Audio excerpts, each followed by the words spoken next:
Welcome back to Inside Scoop with a Fraudster. This is your host, Stefanie Hoover, and I'm here again and back in the flesh, so to speak, with Alexander Hall with Dispute Defense Consulting. How are you doing, Alex? I'm doing great. It's great to see you again. Thank you. You too. So for the folks that maybe didn't get a chance to hear our first two episodes, which were fantastic, by the way, just a little brief recap is that so far we've talked about self-checkout fraud, credit card fraud, gift card fraud. And the reason why we're talking with Alex is because he kind of went through a life of some crime, right? And reformed his ways. So Alex, it sounds like you've landed it with a new home, a new job. Do you want to tell us about that and where you're at today? Sure. So with Dispute Defense, I was focusing on the entire marketplace. It was a lot of fun, made a lot of great people. And along that journey, Tom from Approved reached out to me and we had a few conversations. And after doing an assessment of their software, I was confident that they can be powerful in the space and wanted to help and contribute in any way I could. We talked it through and now I've got a new home. I'm excited to be here and yeah, it's a lot of fun. Awesome. Awesome. So today we're going to talk about check fraud. Of all things, like who even uses a check anymore, except for maybe to get a refund check from the IRS, right? So exactly. Tell me a little bit about that. Like, and I'm always interested in how things get started, right? Like, what keyed you into that as a way of committing some fraud? Sure. So first, I feel it's important to kind of articulate the difference between what it takes to counterfeit a credit card versus what it takes to counterfeit a check. So when we talk about cards, and I won't go into too much detail, but when you consider the hardware that's required, you need the card information, whether it's track information or the card account number, the CVV and whatever to duplicate a physical representation. Going down the physical path, you need the card stock, you need a reader writer, you need an embosser, you need a tin tipper or whatever it's called professionally, that's what we used to call it. You need all of these items to line up. And at the end of it, you're in for, if you buy everything brand new, you're in for thousands of dollars getting all brand new equipment. And you can go one step further and source what's called a direct to card, a DTC machine somewhere, and that alone in itself is worth thousands of dollars. Compare that to checks, and there's a stark contrast. To get a fully functional, all the bells and whistles check fraud lab. It requires a box that you can pick up in store locally. It requires an inkjet or a laser jet printer. And then it requires the information. That all in can be $300-400. So just comparing those two, moving from cards to checks, is the more resourceful way to go. So there's that. That's the comparison between the two operations. When it comes to getting into check fraud, what got me into it was I put together the dots. I said, there are many merchants who still accept checks. They don't want to alienate the demographic of maybe the older generation that still wants to pay with checks. And they still have to accept payment from businesses. They still have to accept payment from, they have to cash payment, paychecks. They have to cash checks that are being handled for interpersonal transactions, payday loans. There's checks that go into the payday loan centers. The applications that exist for checks, even though it's not a primary payment method, exist all over the spectrum of the marketplace. So it's highly viable and very cheap to reproduce what is effectively an identical, undetectable end result. So let's back up to the whole process. Were you doing a check washing where you get the live check and you wash it? Or were you actually acquiring the paper and printing on paper that you acquired somehow? So I started off with washing. There's two chemicals that are being sold at the big box stores that help wash ink off of the checks. So one is heat, and the other one is a brake cleaner. I forgot what it's called, but anyway, these highly caustic solutions are able to get all the ink off of a paper, and therefore you can use it yourself. Well, in that process, what we'll do, or what was done, is you would take tape, highly adhesive tape, whatever, to block that off. So when you soak a particular, check or whatever it might be, you're saving that signature, or you're saving whatever text you wanted to save. So you isolate that, change what you want to change, and now you have what was truly issued. The problem with this, because it's a highly caustic solution or liquid, it tends to rough up the check, so it tends to get rough. Right. So I decided that it was quicker, or more reliable, I should say, to just start from scratch. Well, there are the boxes that are available at office supply stores, where you can get a hold of blank check stock. So you can get the Micker ink, and you can get the blank check stock, white all the way across. The only thing that's indicative or the only indicator that's on the checks are going to be the little Micker line indication box that exists. And from there, whether or not the fraudster obtains personal checks or business checks or money orders or whatever it may be, anything that fits the format, the background can be made with Photoshop. The lines can be applied with CheckSoft, and then any inkjet requirements can go on there. So that's the second way. The third way is to leveraging business checks. As we all know, business checks are typically printed with laser inkjet or laserjet printer toner, right? When it comes to that, you don't even need to soak it. You don't need to dissolve any of the material. A razor blade and a very finely tuned approach can hash mark all of the laser ink, lift it from the paper, and then run it through a printer again to print whatever information was required. So those are the three primary things. The most long drawn out process was creating the backgrounds in like Photoshop and printing it onto those blank check stock.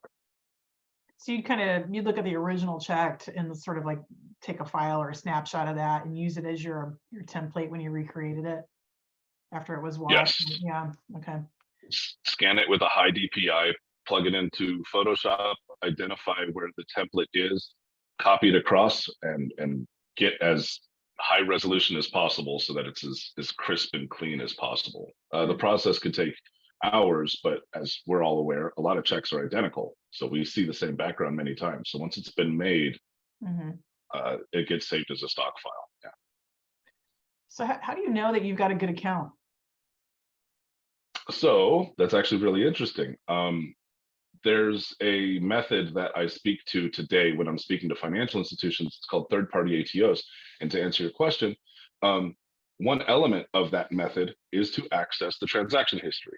Well, you can access the transaction history by truly logging into the account on the front end of whatever, whether it's an app or a website, whatever it might be, or you can call in, and depending on the financial institution, they will ask for particular pieces of information. This can range from the billing address in conjunction with the account number. It could be the last four of the social security number. It could be the birthday. There's different combinations that exist. Once you call in and you get access to that transaction history, you get account balance, you get payments over time. You can establish a trend of payments and where the payments were spent. And if you get a big enough account, it makes sense to spend $15,000, $20,000 somewhere over spending $50. If you spend $50, that looks suspicious. You need to spend thousands of dollars to fit the transactions that are already in the account. So as a consumer, right, I'm hoping that nobody out there has the last four of my social, hoping. So how would you be able to attain something like that? Is this all through phishing, or is it like live, like mailbox diving, that kind of thing? So I never went out and collected any of the information. People in my operation would be tasked with different sourcing methods. So if that was a mailbox, if it was an internal agent being compromised, or any other way, they would go get that information. Yeah, and I should take this opportunity to say that I was more isolated than most operations are. I never really interacted with the dark web. I never got secondary information sold to me. I pursued keeping everything in-house and keeping my data sources as what I call organic as possible. I know it was put into action there, so you guys go get it, bring it to me. So now it's being put into action there, and now it's put into action here, and no one else has it. It's not watered down. It's as reliable as it could be. So theoretically, if you were to approach someone who's, you said an internal source, right? Again, theoretically, what would you be looking for? Like, who makes a good target if I'm out recruiting a co-conspirator? Someone who doesn't like their job, someone who during that time, and I'm ashamed for doing this, but during that time I had connections with drug dealers and I had connections with the underworld. So if somebody would trade a stack of files for a particular amount of some drug, that was always useful back then. Those are probably the two ways. And then there's the third way, which is people want to get more than they deserve. So if they can just tweak the rules at their organization and be seen as helpful to an organization that'll pay them back $1,000 for a stack of files, a lot of people will jump on it. Interesting. So these folks they're out and I'm assuming they're working in a variety of different places, right? But they have access to files. Is there something that, let's say, well, maybe you can help me with this. Give me an example of some type of place where they would work, where they would have access to files. Would it be a retailer or would it be a bank? Yes and yes. Okay. Yeah. But the three most valuable ones that I came across were elective.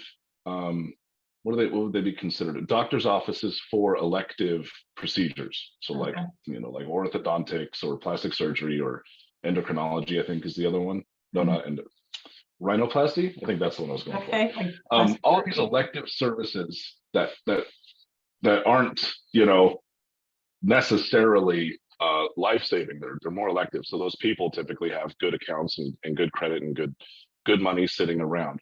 So that would be a target. Second would be high-end leasing agents, leasing offices. Okay. There were people that would just drive trucks through the windows and steal the entire file cabinet and come out. The last one that was valuable was the furniture stores that offer in-store financing, where you establish it in line with a credit application and on paper. It's interesting you mentioned that last one. Back in the day when I was doing investigations, that we did a lot of work with furniture companies that they had a lot of problems. So let's use that one as an example then. What would be some tips you could provide to those companies to help safeguard their information? Let's say that you ran a furniture store. What would you think would be some helpful tips for them? Yeah, I've worked with a couple of operations. I always revert down to, you can't secure a file cabinet from like pictures or to someone taking the paper. So I always say, even if the application comes in physically on a sheet of paper, digitize it and lock down access. Monitor the access, monitor where it went, who's getting it, who's accessing it, why they're accessing it. Any one of those questions can come into the mix. Don't store physical copies. Shred it, do whatever you need to do to get it into a digital, into a database, and then protect that database. Move over from in-store into the world of digital. That's the first step. Absolutely. Okay. Yeah, it's I think probably way too easy to access this stuff, and especially, if you had your past connections with folks that were, their interest was trying to gain access to drugs. There's probably like this little highway going on of connections. That's what I'm imagining, right? So those folks hook you up, like they come to try and buy their drugs, and they're like, okay, let me tell you about this guy Alex who can help you. That could be kind of the way. Yeah, that's what I'm imagining. Yeah, they'd say the people. So no one ever said my name, but they would know. They would say, there's a guy who's looking for this and you work here. Do you think you can do it? Yes. Okay, well, if you can come back here with 20 or 30 of those things, whichever profile sets, payment information, whatever it might be, you come back here with 20, 30, 100, I'll give you this. And that's typically how it worked. And then eventually I had people that would check the information against what was available public information to see what was valuable. In the store setting, it would be checking to see what credit lines were offered and established. And then that would filter up or filter down, depending on how you look at it, and ultimately make its way to my desk. How would you access someone's credit history, or to see if their credit was good? How did you guys have access to that? That was my That was my primary. So Mm. when you get a set of information, it can come in and be any number of data points across the singular identity data set. So if that's like your date of birth, social security number, whatever it may be. If the information allows someone like I was to, if it reveals that the person seems to be in good credit standing or making a lot of money, maybe they have cash in the bank or maybe they have good credit, one or the other. If that's enough information, that goes into this pile over here. Cool. When we start working that pile, I'm sorry, the other pile is for like mule accounts. They have really bad credit. They have really bad reliability. They can get cash, they can get checks cash, they can get secured cards, and they can get mule accounts, right, at different agencies. Grabbing the stack of who seem to be good on their credit worthiness, that's where my process of identity theft comes in. So it's a 5-step process. One is obtain the information and make a determination as to what pile it goes into. Secondarily, we all understood that there's 2 sets of information for any identity. Superficial information, which is gonna be your phone number, your billing address, your shipping address, your social media accounts, your email address, all these different things. And then underneath that is your credit profile. In order to gain access to the credit profile, it was necessary to flesh out the superficial information in order to make it past the security challenges to gain access to the credit profile. And what I learned during my time, and I hope this isn't accurate anymore, but what I learned during my time is the same questions were asked reliably, the same 50, 60, 100 questions, if you count their iterations, were asked by any credit check place to verify your identity, like where did you live in 1992 and how much was your mortgage payment for this, and all those different things. So depending on what card you're applying for, if you know what questions are going to be asked, you can build the profile accordingly. You have all the information ready, go in, answer the security questions, and boom, you've got access to the credit report. From there, and what most fraudsters don't do, is what I called credit injection. I would identify what telecom provider you have on there. I'd identify what fintech account you have, what financial institution, what credit union, all these different things, what mortgage payments, what car payments, anything.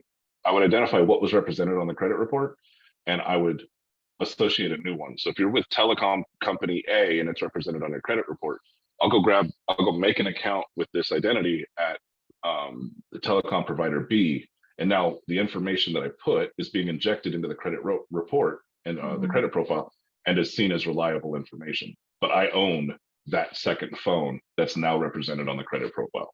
So that's called credit injection. Wow. So when you kind of parse the sort of the job functions out for this team, it almost seems like they had an assignment and they have to do their homework, right? They do as much research as they can on a person and find everything they can, like you mentioned, social media, anything they can find, basically. Yeah, that's all part of building up the profile. And I should also say, I didn't just task out like one time, you go do this thing and come back. It was like, yo, drug dealer guy over there,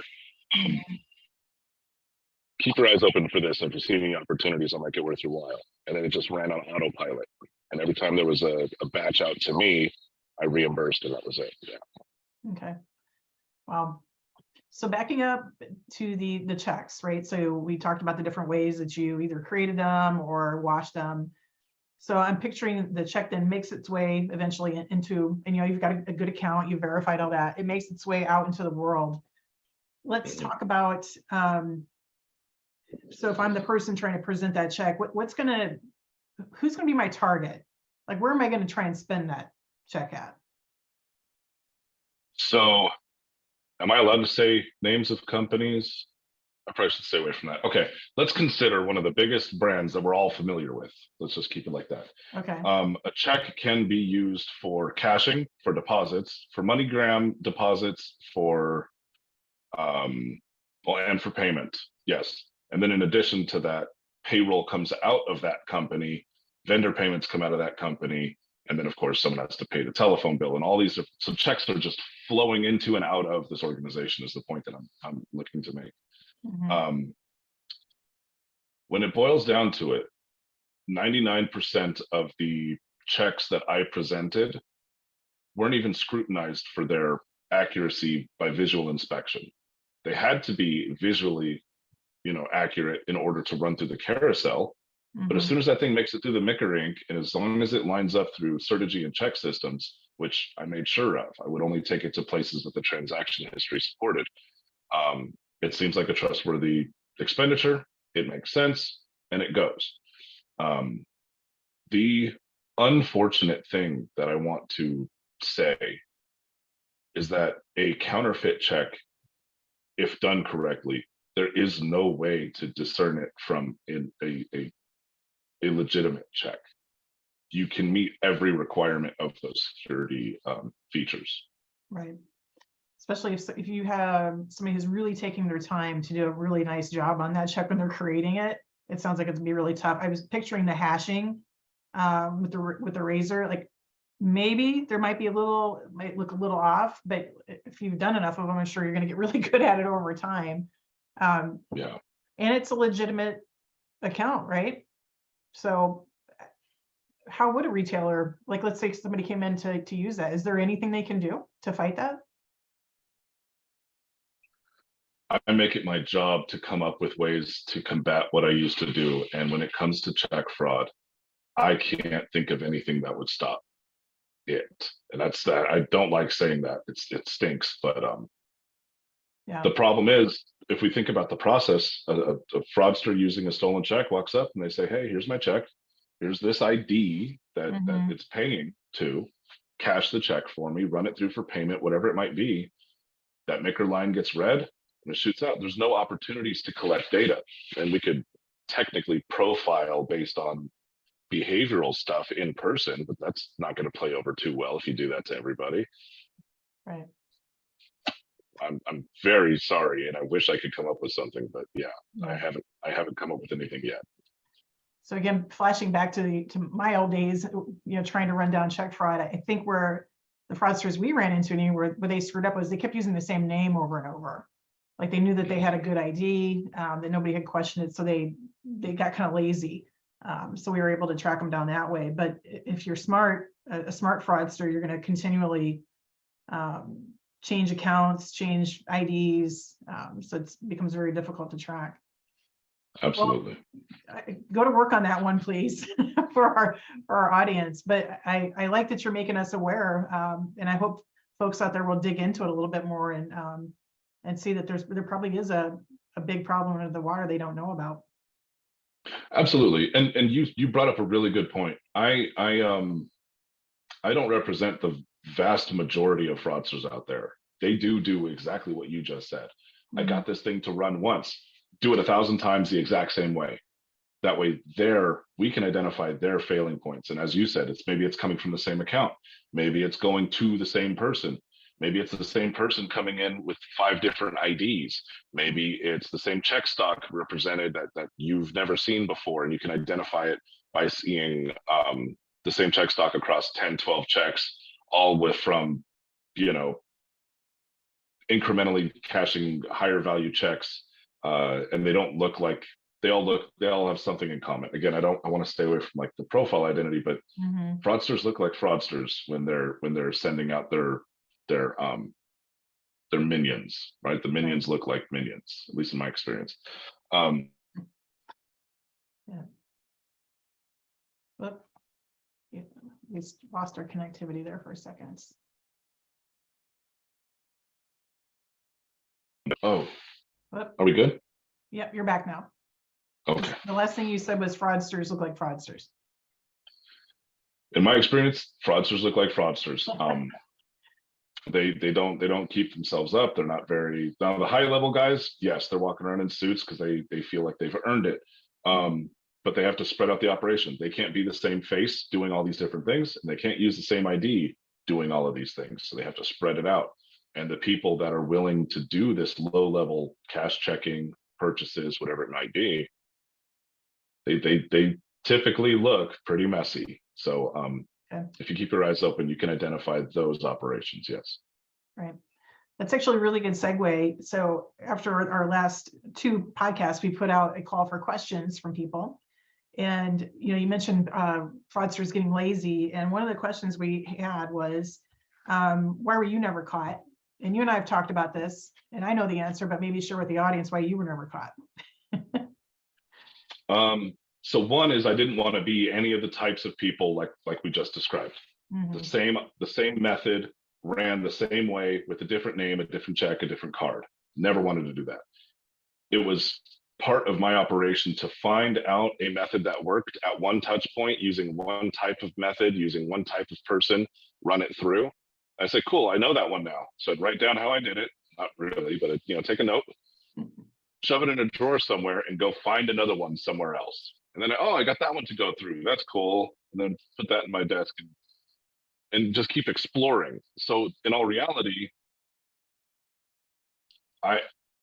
my face wasn't seen because I tried to do everything as digitally as possible. Two, my network was ever growing. No one in my network never ever got busted as well, because you just spread everything out and you make everything inconclusive. So like if it's a mail checking account paying someone, well, if we're sticking to checks, if it's a mail account paying out, you send a female in with the card. So then it's just like, well, we know that's wrong, but we don't know where to look and we don't know who that is. So it's a dead end. Same thing goes for whenever people are trying to withdraw from ATMs and mule accounts. If you have money deposited into an account you have access to, you send a female in to withdraw from a male account. That's especially useful if you're using somebody who submitted themselves to be a mule. Well, so if Jimmy over here makes an account for us to use, and every interaction that's on video is being done by with Samantha, right? Some female, things don't line up, and it's easy enough for Jimmy to go back and say, well, the whole thing was fraud, right? So spreading things out, keeping everyone on the toes, maintaining inconsistency, and attacking every single touch point across the customer experience journey, whether it was a retailer or a financial institution or an e-commerce store or any number of things. Identifying every touch point is being handled in siloed operations. I now know, I didn't know this back then, but doing things a different way to get different results was part of the game back then. Where can I poke and where can I get by? That's where my pride was at the time. It's how many different ways can I get what I want from how many different companies? And I think that contributed a lot to it. The second part of that is no one ever knew anything. No one ever knew an entire idea of any part of my operation. No one knew it from beginning to end. I'd have one person for this thing, one person for that thing, one person for that thing. That way, even if they wanted to roll up on me or roll on me, they call it, they didn't have all the information. They just know, oh, well, I gave this dude a thumb drive. Great. Yeah. So for an investigator, those are contributing. Yeah, I would say as an investigator, then you have to be tireless and follow every lead. Because when you think you've got to the head of the pyramid, it probably haven't. You've probably just gotten, just to the next step, which is interesting. Yeah. So another person asked about interviews by the police and by LP. And again, you and I talked about this. You, of course, never sat through one because you weren't caught. But what about people that that got caught? Do you think that they ever talked to the police? And if not, why not? And if so, why? So yeah, we spoke about the LP, and just as a quick recap, there was those two retailers who intimidated the heck out of people in jail by building up the worksheets to a point of prosecution. The person walks in, tries to do something, they haul them off, and they get some time out of them. When it comes to intimately knowing somebody who happened to go down for fraud, I can confidently say no one has. Not nobody, but reliably, people don't really open up during those things. And there's two reasons primarily. One, the successful people who are operating this way, they have legal representation because they've made money and can hold that down. So one, there's that, and we know you don't talk, you talk to your lawyer. You don't talk, you talk to your lawyer. But then second, there's this anvil hanging over each and every one of our heads regarding criminal retaliation. If we let too much information out and it connects the dots in an investigation and someone else goes down, the nice way to put it is that's grounds for termination. So everyone has that over their head. And so if you get sloppy, you get busted, you go down, even if it wasn't your operation, you're the one who messed up. Right. It's frightening. Absolutely frightening.